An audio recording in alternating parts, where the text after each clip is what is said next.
Right, me babbers, so today we are going to a place called Tintagel Castle, and the day is absolutely glorious. There's no wind at all, and this is the path we're taking so far. It's quite steep. Watch me roll down. Anyway, onwards.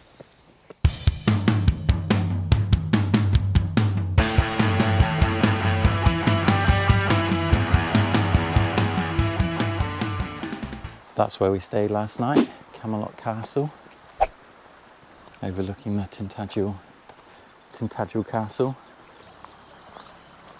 So there's a little map of Tintagel, so it goes all up around like the cliff edges, and you can see the chapel, the Gallos statue. That's where we are at the minute. Let's go. So there we go, we are into Tintagel Castle.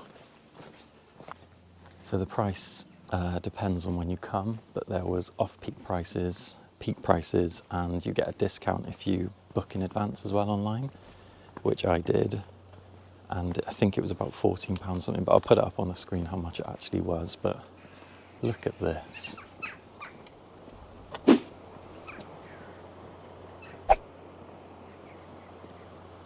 Wow. Wee wah woo wah. So first we're going to go up to the upper courtyard, they said. And I think there's like a nice little viewing point up here before we go over the bridge, that's what the lady said. Look at that. Now we're going over the bridge. Look at that. Do you reckon it'll be a bit wobbly? Wow. That's quite a good view, isn't it? I came here a couple of years ago and this wasn't here, so this must be within the last 5-10 years maybe. So down there is Merlin's Cave, I think it is, and we see it on the way out.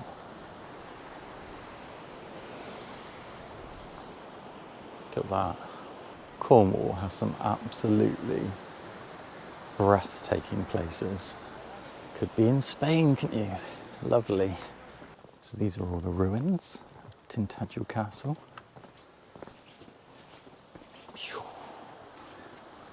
Just another pretty scene. There's a little waterfall down there.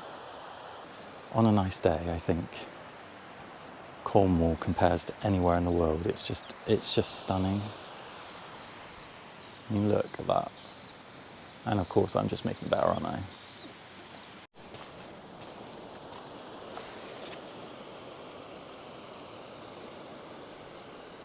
So I think Tintagel has roots with like Camelot and Knights of the Round Table and King Arthur and all that stuff, all that jazz. I'll try and find out a bit more as we go and tell you a bit if I can, but you know me, I'm not too keen on facts and figures, just beauty. So the ground is quite uneven, and although it's a nice day, it's still quite muddy in places and wet, so I would say to wear sensible footwear and try and come on a day when it's like this, when there's no wind at all. It's not a breath of wind at all. So sunny. This is the perfect day to come up to Tintagel. Look at this. I think it's supposed to be King Arthur, but isn't that a cool little sculpture? You can see through it. It looks really cool.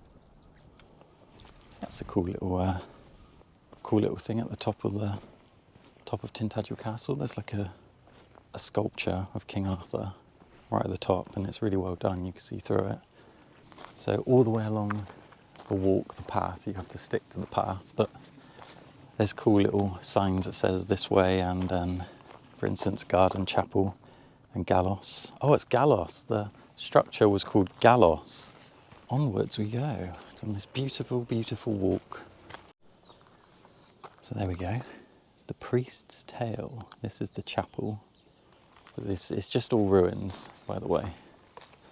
If you were expecting some big buildings or anything, it's not like that, but it's been attacked by a bee. But look at that. I love that they keep these things up together and up and running. I think it's English Heritage that owns this site, so you could get a membership if you wanted to, rather than pay a day ticket. But I'm not too sure how much an English Heritage membership ticket is, but look at that. So now we're on the exit on these wibbly wobbly stairs. Apparently the tide is coming in, so we won't have much time to have a little wander around on the beach bit. If we're quick, we might be able to just hop on quickly, so we'll see. But look at these stairs, they're a bit squiffy. And there's the bridge that we walked across earlier. Underneath the walkway bridge. Oh, that's a pretty shot, isn't it? You're welcome. Professional grade for you there. So here we go. We're going to quickly go down quickly before we get done by the waves. So this bit's a bit rocky. So I think there's a face on the wall here. There it is there. I don't know whose it is, but there's a face on the wall.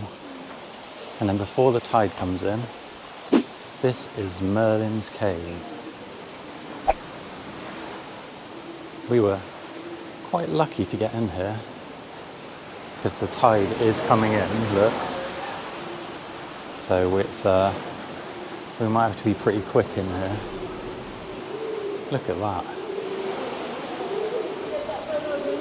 That is absolutely stunning. That is beautiful. And then there's the waterfall over here. And I think the tide, when the tide comes out, obviously you've got a bit more beach to work with, but let me get my sweaty face in. A bit closer to the waterfall.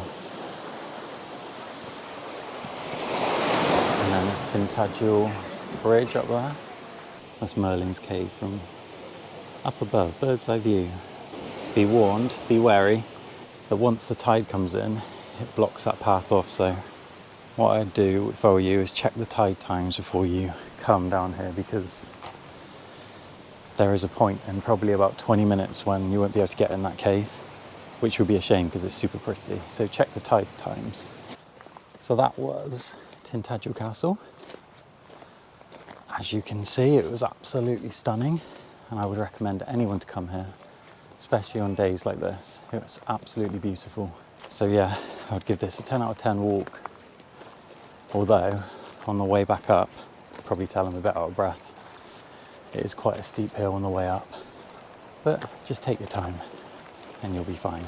Anyway, until next time, I love you, bye.